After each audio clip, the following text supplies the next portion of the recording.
Hello hello students. आज का हमारा टॉपिक है स्टीरियोकेमिस्ट्री ऑफ ऑर्गेनिक कंपाउंड का कन्फॉर्मेशन आइसोमेरिज्म। ठीक है, ये इंपॉर्टेंट टॉपिक है बच्चा। ठीक है, देखते हैं, चलो स्टार्ट करते हैं। What is conformation isomerism? ठीक है, क्या होता है कन्फॉर्मेशन आइसोमेरिज्म? ठीक है बच्चा, देखो बच्चा, अब ये देखते हैं कि क्या होता है। तो व्हाट इज दिस, इसका मतलब क्या होता है? कन्फॉर्मेशन आइसोमेरिज्म से आप क्या समझते हो? ठीक है बच्चों, इसको हम ओपन चेन कंपाउंड भी बोलते हैं। क्या बोलते हैं इसको? ओपन चेन कंपाउंड बोलते हैं। ठीक है, तो इसको समझो, देखो ये क्या होता है। ये है इसको समझो। मैंने इसको समझाने के लिए एक स्ट्रक्चर ड्रॉ कर रही हूँ, देखना। ये अच्छा,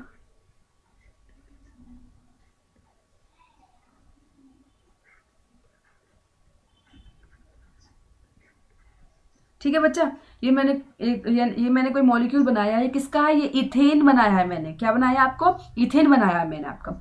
इसमें इसमें देखो बच्चा, एक कार्बन 1 है। ठीक है, एक तो कार्बन आपका 1 है जिसमें स्टार लगा दिया मैंने, एक कार्बन आपका 2 है। ठीक है, इसमें कार्बन की हाइब्रिडेशन कैसी है बच्चा? प्यारे बच्चों, sp3 हाइब्रिडेशन होती है। ठीक है, क्या होगी इसमें? कार्बन की हाइब्रिडेशन sp3 होगी। ठीक है, ठीक है, तो दोनों जो कार्बन है, ठीक है, कार्बन 1 एंड कार्बन 2, दोनों की हाइब्रिडेशन कैसी होगी? sp3 होगी बच्चा। ठीक है, sp3। ठीक है, अब देखो, अब प्यारे बच्चों, कार्बन 1 का sp3 हाइब्रिड ऑर्बिटल जो है कार्बन 2 के साथ क्या करेगा? साथ ओवरलैप करेगा बच्चा। ठीक है, एंड सिग्मा बॉन्ड क्या कर रहा है? देखो यहाँ पे कार्बन 1 का, ये कार्बन 1 है और ये कार्बन 2 है। इन दोनों का जो कार्बन 1 का sp3 हाइब्रिड ऑर्बिटल ध्यान सुनना, और कार्बन 2 का sp3 हाइब्रिड ऑर्बिटल, ये ओवरलैप कर रहे हैं आपस में, और ओवरलैप करके क्या बना रहे हैं? सिग्मा बॉन्ड बना रहे हैं। ठीक है, ठीक है, ध्यान देना। ठीक है, जो सिग्मा बॉन्ड का इलेक्ट्रॉन क्लाउड होता है वो कैसा होता है? ध्यान देना, जो सिग्मा बॉन्ड का इलेक्ट्रॉन क्लाउड होता है, इलेक्ट्रॉन इसका जो क्लाउड होता है वो सिमेट्रिकल होता है। ठीक है, अगर मैं इसको, ध्यान देना, अगर मैं इसे रोटेट करूं, इसको रोटेट कराती हूँ, ठीक है, तो इसकी नई फॉर्म बनेगी। ठीक है, नई फॉर्म बनेगी, वही जैसे मैं इसको रोटेट कराती हूँ तो इसकी नई फॉर्म बनेगी। ठीक है, हाइड्रोजन की क्या है पोजीशन? वो चेंज हो जाएगी। ठीक है, यानी कि कहने का मतलब है कि ये जो है, ये दोनों आपस में ओवरलैप करके वही सिग्मा बॉन्ड बना रहे हैं। और आपको पता है सिग्मा बॉन्ड की जो इलेक्ट्रॉन क्लाउड है वो सिमेट्रिकल होता है। ठीक है, यानी कि अब जब इसको रोटेट कराती हूँ तो अपनी पोजीशन चेंज कर लेंगे। ठीक है, यानी कि जो सिंगल बॉन्ड के अबाउट रोटेशन करने से सिंगल बॉन्ड है, ठीक है, सिग्मा बॉन्ड है, या सिंगल बॉन्ड के अबाउट रोटेशन करने से इनफाइनाइट फॉर्म बनती है। ध्यान देना बच्चा, सिग्मा या सिंगल बॉन्ड के अबाउट रोटेशन करने से हमारी कैसी फॉर्म बनती है? इनफाइनाइट। ठीक है, और इन्हीं फॉर्म को हम बोलते हैं कन्फॉर्मेशन आइसोमेरिज्म। इस बात को समझ लेना बच्चा, मैंने आपको इसको अच्छी तरह से समझाया है कि कन्फॉर्मेशन आइसोमेरिज्म क्या होता है, कैसी फॉर्म होती है। ठीक है, ठीक है, आगे बढ़ते हैं। देखो, अब बात करते हैं इसकी डेफिनेशन क्या होगी। डेफिनेशन क्या बनेगी? यानी कि rotation across single bond, rotation across single bond is called the conformation isomerism. एक बार और सुन लो, rotation across single bond is called the conformation isomerism. ठीक है, देखो यहाँ पे सिग्मा बॉन्ड, यहाँ पे क्या है आपका? यहाँ पे सिग्मा बॉन्ड ही, इसकी एक और कंडीशन सुन लो बच्चा, कन्फॉर्मेशन आइसोमेरिज्म में आपका सिग्मा बॉन्ड ही एप्लीकेबल होगा, सिग्मा बॉन्ड ही यूज होगा इसमें। ध्यान देना, कन्फॉर्मेशन आइसोमेरिज्म में क्या होता है? सिग्मा बॉन्ड ही एप्लीकेबल होगा। अगर मैं पाई बॉन्ड की बात करूं, पाई बॉन्ड जो होता है, अगर मैं उसकी बात करूं तो वो इसमें एप्लीकेबल नहीं होगा। ठीक है, उसकी फॉर्म नहीं बनेगी। इस केस में क्या होता है? पाई बॉन्ड के केस में क्या होता है आपका? पाई बॉन्ड के केस में जो इलेक्ट्रॉन क्लाउड होते हैं वो अलग तरह के होते हैं, वो अनसिमेट्रिकल होते हैं, और सिग्मा बॉन्ड में वो कैसे होते हैं? सिमेट्रिकल होते हैं। ठीक है, तो यहाँ पे पाई बॉन्ड के अक्रॉस रोटेशन नहीं होगी। क्या किसके अक्रॉस होगी? ओनली सिग्मा बॉन्ड के अक्रॉस से रोटेशन होती है, तो इसमें सिग्मा बॉन्ड एप्लीकेबल होगा, पाई बॉन्ड इसमें एप्लीकेबल नहीं होगा। ठीक है, यानी कि पाई बॉन्ड के अंदर रोटेशन रेस्ट्रिक्टेड होती है। ठीक है, उसमें रोटेशन होती ही नहीं है। ठीक है प्यारे बच्चों, अब इसमें यहाँ तक कंसेप्ट आपके समझ में आया।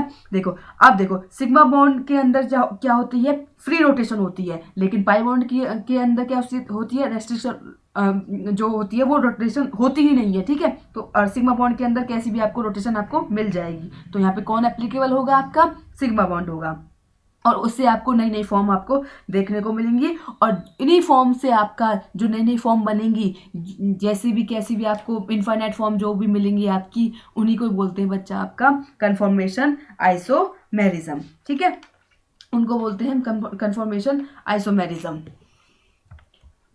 इसको मैं इरेज कर देती हूँ, आगे समझाती हूँ।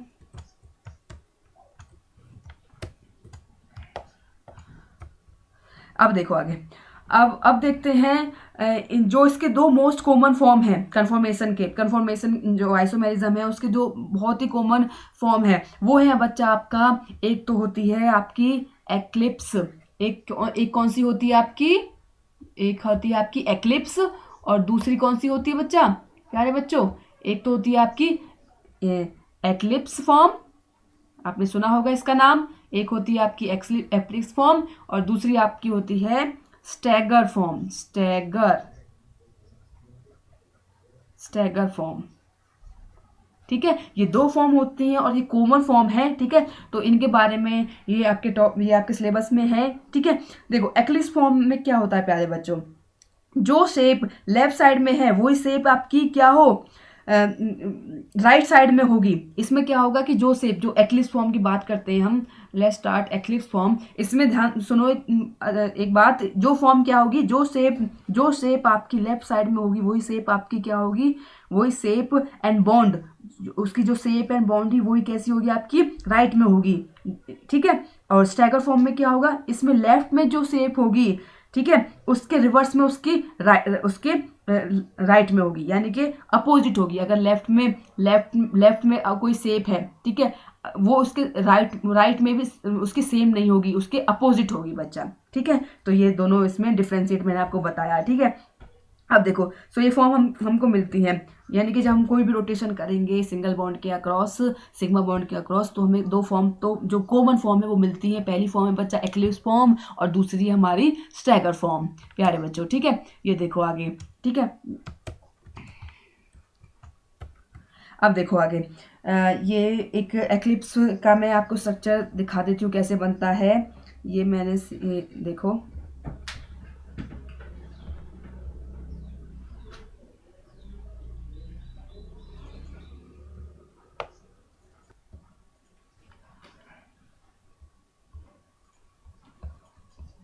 देखो बच्चों, अब मैं आपको एक्लिप्स और स्टैगर का फॉर्मेशन बताती हूँ, कैसी कैसी इनकी फॉर्म होती हैं। देखो देखो, इसका पहले बात करती हूँ मैं, एक्लिप्स की शेप कैसी होती है। ये देखो एक्लिप्स की जो शेप होती है,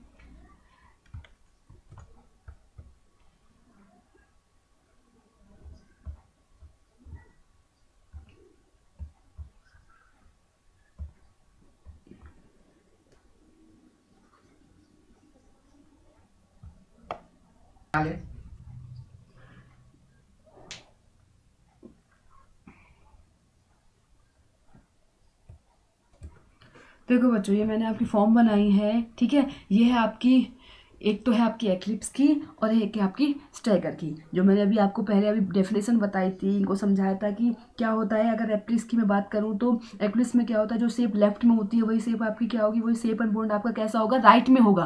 देखो दिख रहा है ना इसमें। ठीक है, लेकिन अगर स्टैगर की कहा था मैंने, उसमें क्या होता है, शेप अपोजिट हो जाती हैं। ठीक है, तो ये स्ट्रक्चर आपका स्टैगर का दिख रहा है। ठीक है, नाउ अब हम देखते हैं इनमें से कौन सी फॉर्म स्टेबल है, इक्लिप्स फॉर्म और स्टैगर फॉर्म में से कौन सी स्टेबल है। ठीक है, यहाँ से क्वेश्चन बनता है बच्चा, तो यहाँ पे इंपॉर्टेंट है कि क्वेश्चन पुटअप होगा कि which is the most stable form in this, ठीक है, इन द फॉलोइंग, इक्लिप्स और स्टैगर। ठीक है, अब बच्चों इसमें क्या होता है कि स्टैगर फॉर्म ज़्यादा स्टेबल होगी एज कम्पेयर टू एक्लिप्स। क्यों होगी बच्चा, देखो इनका जो स्ट्रक्चर है वो, देखो इनका जो स्ट्रक्चर है वो मैं देखो क्लियर बना देती हूँ, उससे आपको अच्छी तरह से समझ में आएगा। इनका जो स्ट्रक्चर है वो मैं बताती हूँ कैसे बनेगा।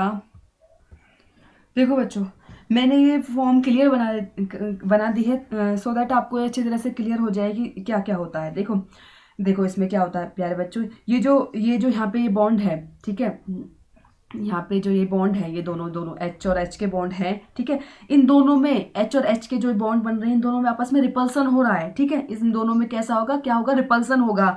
और इनमें रिपल्सन होता है, और जो इस जो इनमें रिपल्सन फोर्स होता है, और उस रिपल्सन को हम बोलते हैं टॉर्जल, ठीक है। क्या बोलते हैं, इसको क्या बोलते हैं, टॉर्जिनल रिपल्सन। इस रिपल्सन को क्या बोलते हैं, टॉर्जिनल रिपल्सन, ठीक है। यानी कि दोनों एच और एच के जो बॉन्ड है, इनके बीच में रिपल्सन होता है, और इस रिपल्सन को बच्चा हम टॉर्जिनल रिपल्सन बोलते हैं, ठीक है। Which is defined as the torsional repulsion को क्या बोलेंगे, repulsion cause due to the bond pair repulsion. Torsional repulsion अगर पूछे तो क्या होगा, which is form by the bond pair repulsion. तो ये रिपल्सन एक्लिप्स फॉर्म में, ध्यान देना बच्चा, ये जो रिपल्सन जो होता है वो एक्लिप्स फॉर्म में ज्यादा होता है as compare to stagger form में, ठीक है। सो दैट जो आपका स्टैगर फॉर्म है वो ज़्यादा स्टेबल होगा एज कंपेरिजन टू एक्लिप्स। यानी कि रिपल्सन ज़्यादा होने की वजह से प्यारे बच्चों, जो आपका रिपल्सन होता है एक्लिप्स में मोर, ठीक है। एक्लिप्स में कैसा रिपल्सन होता है, ये मोर होता है, ठीक है। इसलिए लेस आपका स्टेबल है, लेकिन स्टैगर में रिपल्सन कम होता है, इसलिए आपका स्टैगर मोर स्टेबल है, ठीक है। तो यहाँ से ये आपका ये मोर स्टेबल स्टैगर होता है, ठीक है बच्चा। तो स्टैगर एंड एक्लिप्स में, एक्लिप्स इज स्टेबल बिकॉज दो इसमें रिपल्सन होता है। कोई पूछे तो क्या होगा, इसमें टॉर्जल रिपल्सन होता है, ठीक है। इस कौन सा रिपल्सन होता है बच्चा, इसमें टॉर्जल रिपल्सन होता है प्यारे बच्चों, ठीक है। अब देखो आगे, अब देखते हैं हम अब देखते हैं हम कि आगे इसमें कि कैसे कैसे इनके स्ट्रक्चर बनते हैं। देखो बच्चों, अब देखते हैं कि यहाँ से क्वेश्चन बनता है कि how to draw the conformation structure. अब कन्फॉर्मेशन स्ट्रक्चर जो है, अब तो समझ में तो आ गया आपको कैसे होते हैं, ठीक है। तो अब इनको कैसे, how to draw the conformation structure, इनको कैसे ड्रॉ करेंगे, तो लेट्स स्टार्ट। तो सबसे पहले हम ड्रॉ करते हैं कन्फॉर्मेशन स्ट्रक्चर ऑफ इथेन। ये आपका टॉपिक है, ठीक है। कन्फॉर्मेशन डायरेक्ट है होता है इसका, जो ये टॉपिक है क्वेश्चन, ये आपके पूछा जाता है। Conformation isomerism in conformation structure of ethane, ठीक है। कन्फॉर्मेशन स्ट्रक्चर ऑफ इथेन के स्ट्रक्चर बताइए, ठीक है। मोस्ट इम्पोर्टेंट, वेरी इंपॉर्टेंट है ये आपका बच्चा, ध्यान देना, ठीक है। इसमें क्या है, सबसे पहले इसमें हमने, ध्यान से सुनो, इसमें हमने सिग्मा बॉन्ड के अक्रॉस रोटेशन करते हैं। अगर हम वही सिग्मा बॉन्ड के अक्रॉस रोटेशन करते हैं तो हमें अलग अलग तरह की फॉर्म देखने को मिलेंगी, ठीक है। तो सबसे पहले हमने इथेन को कन्वर्ट करेंगे उसके 100 हॉर्स प्रोजेक्शन में। ध्यान देना, ये क्या है, एक नया वर्ड यूज कर रही हूँ मैं यहाँ पे, 100 हॉर्स प्रोजेक्शन या 100 हॉर्स फॉर्म उसको बोलते हैं। देखो 100 हॉर्स प्रोजेक्शन जो होता है, देखो ये बनता है आपका ऐसे,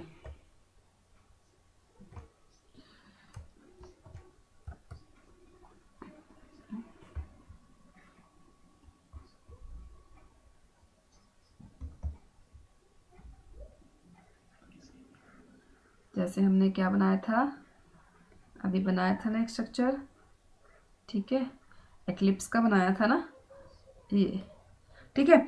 जो मैंने फॉर्म जो ये बनाई है स्टूडेंट, ये कैसी फॉर्म है, एक्लिप्स फॉर्म है। अभी मैंने बताया कैसी फॉर्म है, एक्लिप्स फॉर्म है। नाउ देखो इसमें कन्फॉर्मेशन स्ट्रक्चर बनाने हैं। अब इसमें मेरे को क्या बनाने हैं, कन्फॉर्मेशन स्ट्रक्चर ऑफ इथेन। तो कन्फॉर्मेशन ड्रा करने से पहले हमें इनके लिए एक प्रोजेक्शन यूज करना पड़ेगा। That projection is called the, एक और नया आता है, हाँ बच्चे, ठीक है। जो मैंने फॉर्म आपको बनाई है, जी जो फॉर्म आपको दिख रही है, ठीक है, स्क्रीन पे स्टूडेंट, ये फॉर्म किसकी है, आपकी एक्लिप्स की फॉर्म है, ठीक है। तो इसमें हमें क्या है, इसके कन्फॉर्मेशन स्ट्रक्चर बनाने हैं, ठीक है। इसकी हमें क्या बनाने हैं, कन्फॉर्मेशन स्ट्रक्चर बनाने हैं। तो कन्फॉर्मेशन ड्रा करने के लिए हमको एक प्रोजेक्शन यूज करना पड़ेगा प्यारे बच्चों, और उस प्रोजेक्शन को बोलते हैं हम न्यूमैन प्रोजेक्शन। उस प्रोजेक्शन को क्या बोलते हैं हम, न्यूमैन प्रोजेक्शन बच्चा, ठीक है। ठीक है, हमने एक्लिप्स फॉर्म हमारी बन गई है, ठीक है। तो इसकी हमें और न्यू फर्दर फॉर्म बना दी है, तो उसको किसकी हेल्प से बनाएंगे हम, न्यूमैन प्रोजेक्शन की हेल्प से बनाएंगे, ठीक है। देखो कैसे देखो इनको कैसे कन्वर्ट करना है। इसमें ध्यान देना बच्चा, जो सेकंड कार्बन का हम देखें, अगर देखें, देखो बच्चों इसमें क्या होगा कि जो आपका इसमें हम प्रोजेक्शन, हमें फॉर्म बनाने के लिए, न्यूमैन प्रोजेक्शन बनाने के लिए हमें क्या करना पड़ेगा, रूल है हमको देखना कि जो एक कार्बन है, इसमें 2 कार्बन है आपका दिख रहे हैं, कार्बन 1 और carbon first and carbon second, ठीक है। तो इसमें क्या है कि कार्बन जो है आपका, जो हम सेकंड कार्बन को हम सर्कल से रिप्रेजेंट करेंगे, सर्कल से, ये रहा आपका सर्कल, ठीक है। और जो फर्स्ट कार्बन उसको हम डॉट से रिप्रेजेंट करेंगे, डॉट दिख रहा है ना आपको, ठीक है। तो इसकी कंडीशन है, यानी कि सेकंड कार्बन को हम सर्कल से एंड फर्स्ट कार्बन को हम डॉट से रिप्रेजेंट करेंगे। नाउ अब देखते हैं इनका स्ट्रक्चर कैसे बनेगा। देखो आपको पता है कि इसमें कार्बन है फर्स्ट पर, और इसमें कार्बन है, यहाँ पे कार्बन है इसमें फर्स्ट पर, एंड यहाँ पे हाइड्रोजन है उसके 3। ऐसे कार्बन सेकंड के कितने हाइड्रोजन है, 3 बच्चा, ठीक है। 3 है, तीनों कार्बन फर्स्ट के भी 3 हाइड्रोजन है और कार्बन सेकंड के भी। देखो कैसे करना है, तो इसमें क्या करना है आपका, आपको बता देती हूँ। देखो इसमें क्या करना है कि ये देखो मैंने क्या करा है इसमें, वही न्यूमैन प्रोजेक्शन को रिप्रेजेंट कर रही हूँ मैं आपका, ठीक है। मैंने वो एक सर्कल ड्रॉ करा है, ठीक है, वो पॉइंट लगा दिया, ठीक है। ये देखो यहाँ पे ये करा मैंने, यहाँ पे H, ये आपका H और ये आपका H। देखो इसमें क्या करना है, तो फ्रंट में भी एटम है इसके, और इसमें बैक में भी एटम होंगे। मैंने फ्रंट के तो बना दिए हैं, और इसके बैक के मैं एटम यहाँ पे ड्रॉ कर रही हूँ। ये यहाँ पे ड्रॉ कर दिया, और ये हो गया, एक यहाँ पे ड्रॉ कर दिया, और एक यहाँ पे ड्रॉ कर दिया, ठीक है। ये फ्रंट के एटम हो गए, और ये बैक, जो पीछे वाले हैं किसके हैं, आपके बैक के हैं, ठीक है। तो इसमें क्या है बच्चा, जो ये फॉर्म आपको दिख रही है, ठीक है, इसमें फ्रंट के जो आपको जो फॉर्म दिख रही है, इस फॉर्म को बोलते हैं हम एक्लिप्स फॉर्म। इस फॉर्म को क्या बोलेंगे हम, एक्लिप्स फॉर्म, न्यूमैन प्रोजेक्शन की एक्लिप्स फॉर्म इसको बोलेंगे, ठीक है। तो that is the first confirmation, ये आपका फर्स्ट कन्फर्मेशन है प्यारे बच्चों, that is the first conformer. तो जो आपका किसका है, जो हमने इथेन के कन्फर्मेशन स्ट्रक्चर ऑफ इथेन के बना रहे हैं, तो आपका ये फर्स्ट कन्फर्मर है, आपका स्ट्रक्चर है, ठीक है। नाउ अब क्या करना है कि अगर फिर देखो इसको रोटेशन करना है, ठीक है। अगर this is the first confirmation, मुझे इसका दूसरा कन्फर्मेशन चाहिए, मुझे इसका एक तो मिल गया, इसका फर्स्ट तो मिल गया, लेकिन इसको सेकंड कन्फर्मेशन चाहिए, तो मुझे क्या करना पड़ेगा प्यारे बच्चों, मुझे इसको रोटेशन करना पड़ेगा अराउंड 60 डिग्री। ये ध्यान देना बच्चा, इसको मैं 60 डिग्री पर रोटेशन करूंगी, तो इसको मुझे इसका सेकंड जो इसका कन्फर्मर है वो मेरे को मिल जाएगा। देखो कैसे, ये देखो मैंने इसको ये जो था आपका पहला कौन सा था, मैंने आपको एक्लिप्स बनाया था, एक्लिप्स जो था वो ऐसे था ना, ये H यहाँ पे, और ये फ्रंट वाले H आ गए इसके, ठीक है। और जो सेकंड कार्बन के थे वो हमारे बैक में आ जाएंगे, ये देखो ये लाइक दिस, एंड ये आपका एक और आ गया। अगर मैंने इसको 60 डिग्री पर रोटेट करा दिया, 60 डिग्री पर मैंने इसको रोटेट करा दिया, तो मेरे को एक न्यू फॉर्म मिलेगी, वो ऐसी होगी बच्चा, देखना ये H यहाँ, ये H, ये देखो, और ये है हमारा H, एक और H, और ये नीचे H। 60 डिग्री पर रोटेट करने के बाद, ठीक है, एक न्यू फॉर्म मिली है, और इस पर्टिकुलर फॉर्म को क्या बोलेंगे बच्चा, हम स्टैगर फॉर्म। ये आपकी स्टैगर फॉर्म मिल गई प्यारे बच्चों, ठीक है। ये आपकी कैसी थी, ये आपकी थी एक्लिप्स फॉर्म, ये आपकी कैसी थी, एक्लिप्स फॉर्म, ठीक है, और ये आपकी स्टैगर फॉर्म मिल गई, ठीक है ना। इस तरह से हम रोटेशन करते जाएंगे, ध्यान देना, इस तरह से हम रोटेशन करते रहेंगे 60 डिग्री पर, 60 डिग्री से रोटेशन करते रहेंगे, तो हमें नई नई कन्फर्मेशन स्ट्रक्चर मिलते जाएंगे बच्चा, ध्यान देना। ऐसे ही जैसे कि हम 60 डिग्री पर कोई भी कंपाउंड को रोटेट करेंगे, तो हमें नई नई फॉर्म, इथीन की हो या ब्यूटेन की हो, आपके सिलेबस में इथेन है और एक ब्यूटेन है, उसका हमें फॉर्म आपको आपकी प्यारे बच्चों मिलती जाएगी, ठीक है, ठीक है। देखो ऐसे ये जो है आपका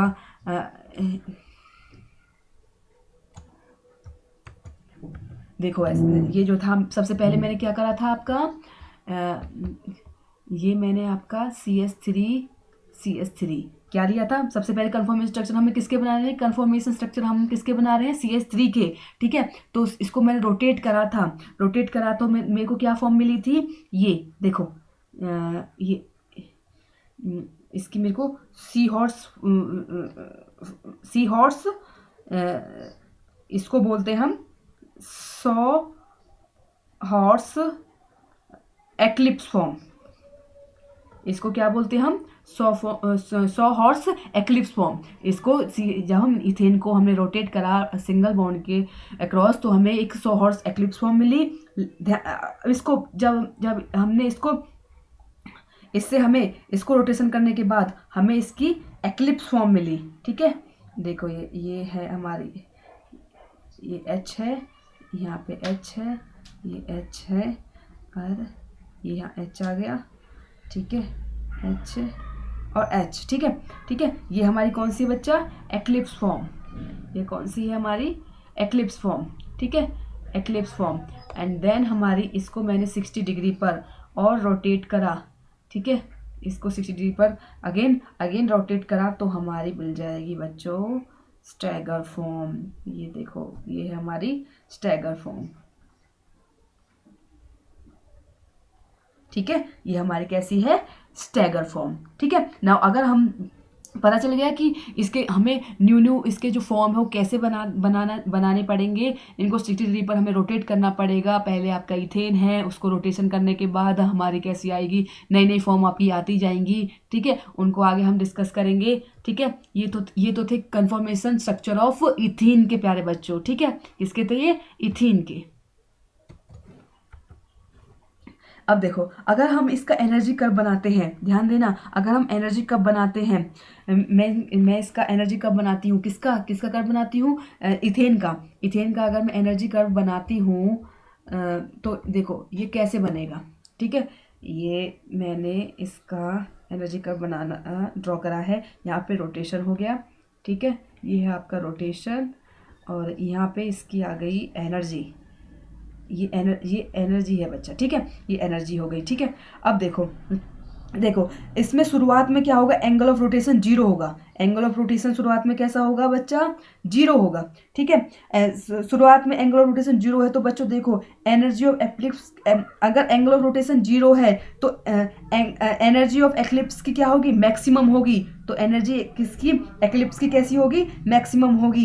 है, ठीक है, तो ये यहाँ पे हो गया। ठीक है, अब मैंने इसको 60 डिग्री पर 60 डिग्री पर मैंने इसको घुमाया, रोटेट करा। घुमाने के बाद, रोटेट करने के बाद स्टेबिलिटी कैसी होगी बच्चा, कैसी होगी, इसकी स्टेबिलिटी इंक्रीज हो रही है। ठीक है, स्टेबिलिटी इसकी इंक्रीज हो रही है, यानी कि रोटेशन के बाद क्या हो रही है, स्टेबिलिटी इसकी इंक्रीज हो रही है। तो ऑब्वियस सी बात है एनर्जी कैसी होगी, इसकी डिक्रीज होगी। यानी कि इसकी एनर्जी कैसी हो रही है, देखो मैंने ड्रॉ करा है, डिक्रीज हो रही है। ठीक है, उसके बाद फिर इंक्रीज, फिर इसकी डिक्रीज, इसकी इंक्रीज, ये ऐसा चलता रहेगा। ध्यान देना। ठीक है, मैंने क्या कहा, ध्यान से सुनो। एंगल ऑफ रोटेशन शुरुआत में कैसा है, 0 है। तो एनर्जी ऑफ जो एक्लिप्स है वो कैसी होगी, मैक्सिमम होगी। अब 60 डिग्री पर घुमाने के बाद स्टेबिलिटी कैसी हो गई बच्चा, इसकी स्टेबिलिटी कैसी हो गई, इंक्रीज हो गई। सो एनर्जी कैसी होगी आपकी, डिक्रीज हो गई। यानी कि ये आपका स्टैगर होगा।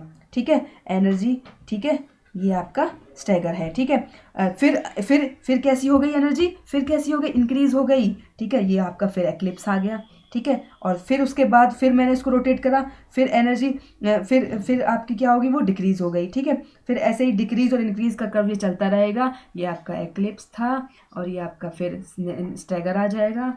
ठीक है, यहाँ पे स्टैगर है, देन यहाँ पे एक्लिप्स आ गया।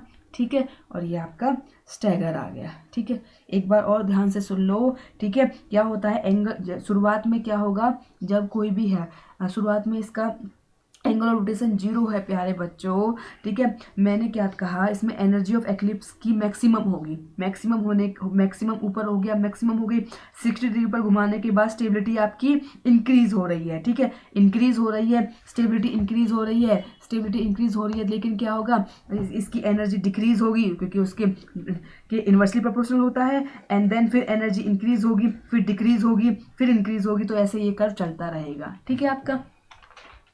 नाउ देखो, आपने कर्व अब देखा है, इस वाले कर्व को आपने देखा, ठीक है, ये आपके बुक में मिल जाएगा, उसको अच्छी तरह से समझ लेना, ठीक है। इसका सिग्निफिकेंट क्या है, जो कर्व आपको मिला है, जो ये कर्व है आपकी, इसका सिग्निफिकेंट क्या है। जब हम सिंगल बॉन्ड के अराउंड रोटेशन करते हैं तो एनर्जी में चेंज आता है, ध्यान देना। जब हम सिंगल बॉन्ड के अक्रॉस कोई भी रोटेशन करते हैं तो आपका एनर्जी में चेंज आता है, ठीक है। सिंगल बॉन्ड के अराउंड रोटेशन करते हैं तो एनर्जी में चेंज आता है, या तो वो डिक्रीज होगी या वो इंक्रीज होगी, ध्यान देना बच्चा, ठीक है। तो इसमें एक और कंसेप्ट आता है बच्चा, रोटेशनल बैरियर, ठीक है, यहाँ ही देख लो, रोटेशनल बैरियर, बहुत इंपॉर्टेंट है ये, ठीक है, ठीक है, एग्जाम में पूछ लिया जाता है। रोटेशनल बैरियर क्या होता है, लिख लो इसको, क्या होता है, that is the energy required for rotation across the bond, it is energy required for rotation across the bond, ठीक है, ठीक है, यानी एक बॉन्ड को घुमाने के लिए, ध्यान देना, एक बॉन्ड को घुमाने के लिए जितनी एनर्जी सप्लाई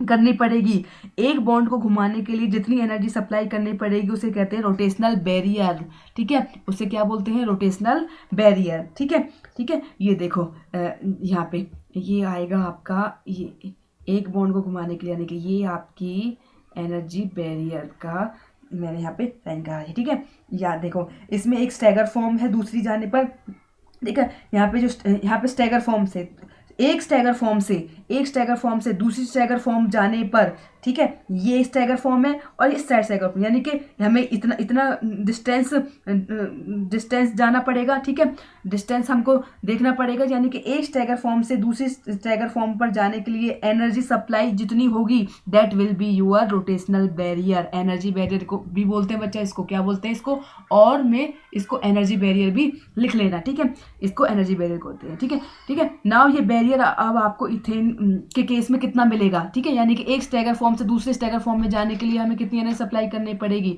तो वो आती है बच्चा 12.55 किलो जूल पर मोल।